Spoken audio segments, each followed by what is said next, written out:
छी Surya recording studio Bhagwatipur से।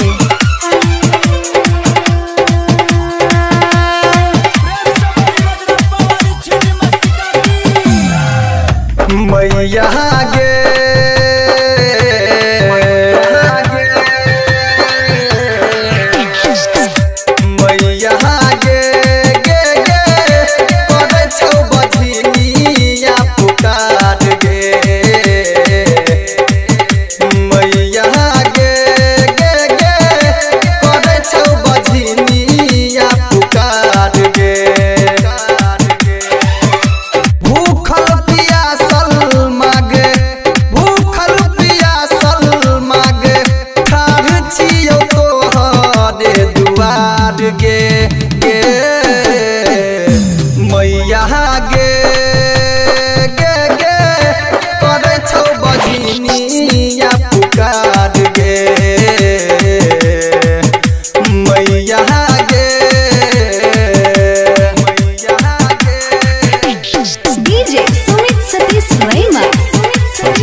ललनवा खातिर ई दुनिया बझनिया कहै छे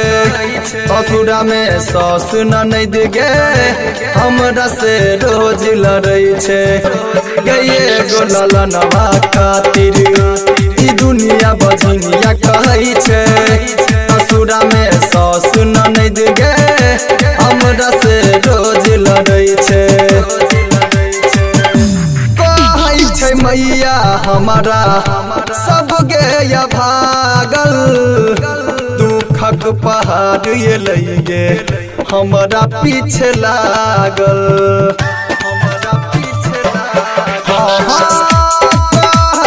मैया हमारा सब गे भागल दुखक पहाड़ ये लइगे हमारा पीछे लागल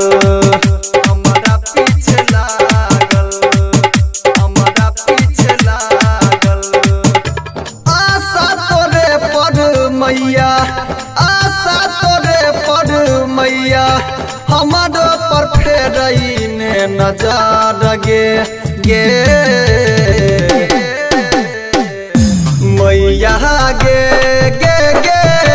करे छौ बझनिया पुकार गे मैया गे गे गे करे छौ बझनिया पुकार गे।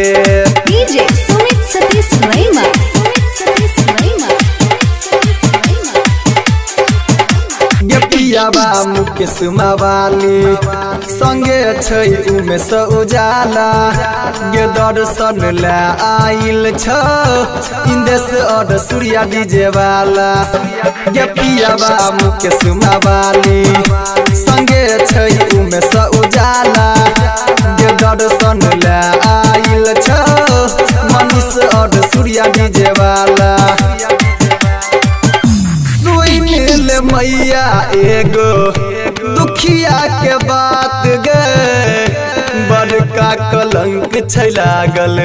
मैया हमारा माथ गे मैया हमारा माग सुन ले मैया एगो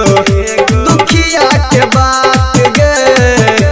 बड़का कलंक छै लागल मैया हमारा माथ गे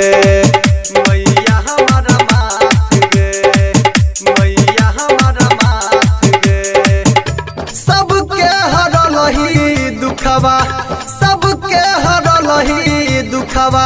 को दे एगो हमरो उपकार गे मैया गे गे गे करे छौ बझनिया पुकार।